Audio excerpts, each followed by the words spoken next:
এয়া চাওক এক ছাতি গেন্ধাৰী মই গোটেই গেন্ধাৰীখিনিত এতিয়া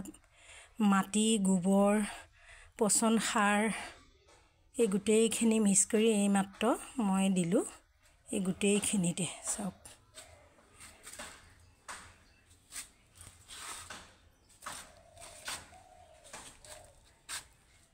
এই গেন্ধাৰীখিনি চাওকচোন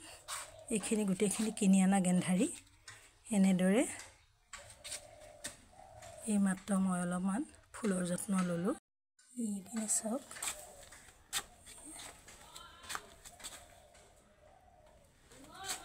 ভাল লাগে নহয় জানো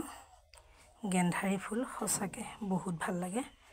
আৰু আমাৰ ঘৰত বিষ্ণু পূজা পাতোঁ বিষ্ণু পূজাত আমাৰ বহুত গেন্ধাৰী ফুল লাগে গতিকে গেন্ধাৰীখিনিত মাটি দি মোৰ হৈ গ'ল আৰু আপোনালোকেও এনেদৰে ৰুব ময়ো ৰুলোঁ আজিলৈ এৰিলোঁ ধন্যবাদ।